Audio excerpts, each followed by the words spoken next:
천주교의 순교 성지인 서울 절두산에 순교자 묘비와 함께 스님의 부도비가 있습니다. 주어사에서 옮겨온 건데요. 천주교 측은 스님의 부도비가 종교 간 평화에 기여한다고 주장하고 있는데 과연 그럴까요? 주어사 천지남 기획보도 오늘부터 4차례 연속으로 보도합니다. 먼저 하경목 기자와 최준호 기자가 이어서 전해드립니다.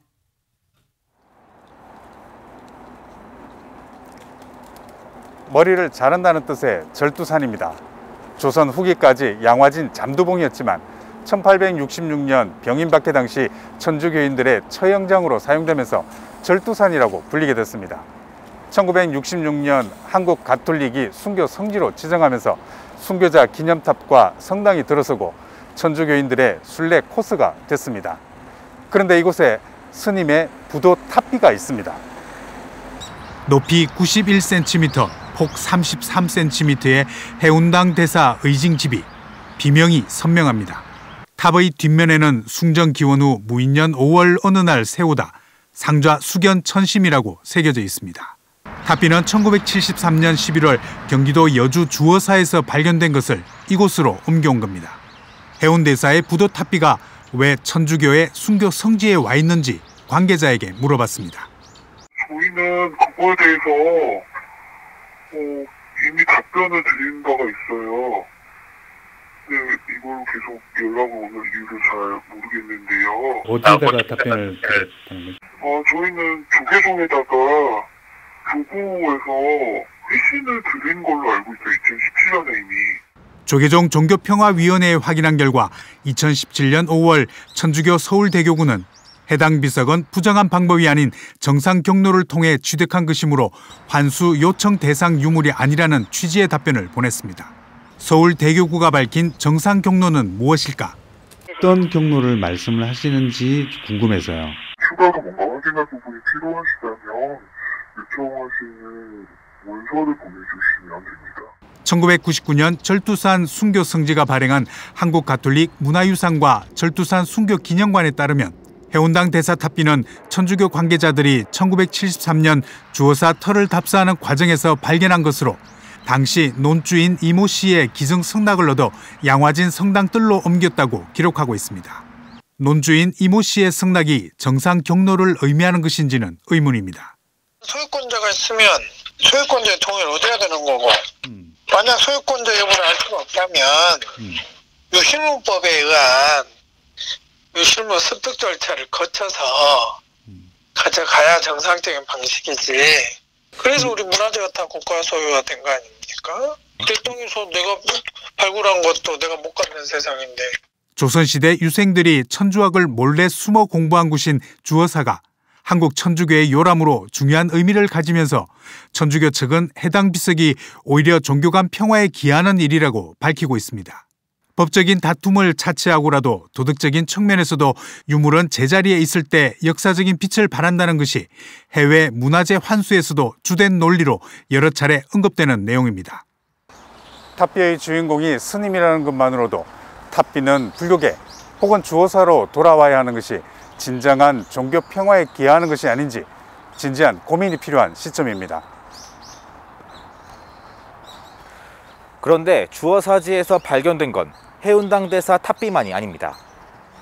1997년 추암당 대사 정여승탑이 발견돼 여주시 향토사료관에 전시돼 있다가 현재 여주박물관 야외 공간에 전시돼 있습니다. 1699년 조성된 것으로 추정되는 종영의 추암당 대사 정여승탑은 주어사지에서 70m 아래 계곡부에 방치돼 있던 것을 등산객이 발견해 신고하고 당시 여주군 문화공보실에서 수습했습니다.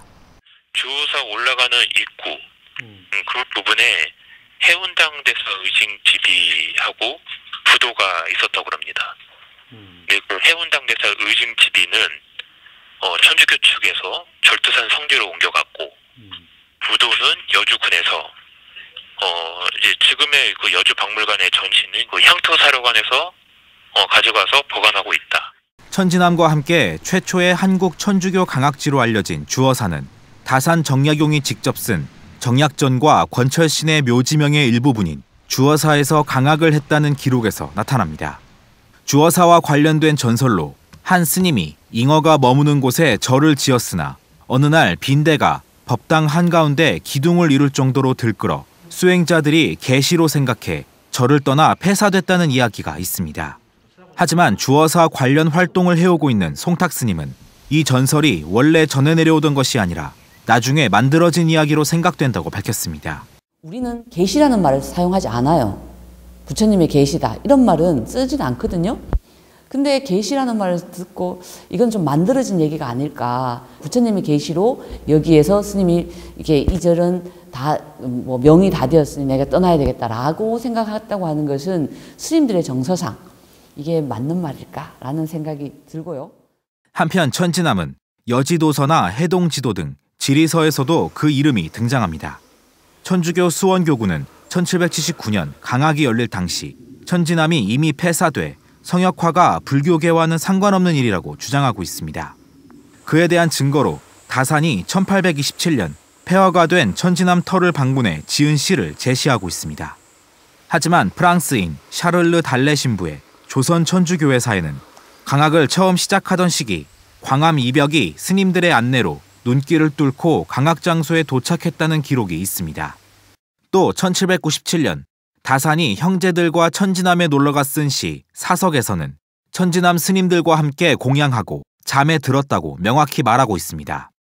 이후 30년 뒤 귀향을 갔다 온 다산이 다시 천지남을 방문해 지은 시가 천주교 측에서 제시하는 1827년의 시인 겁니다.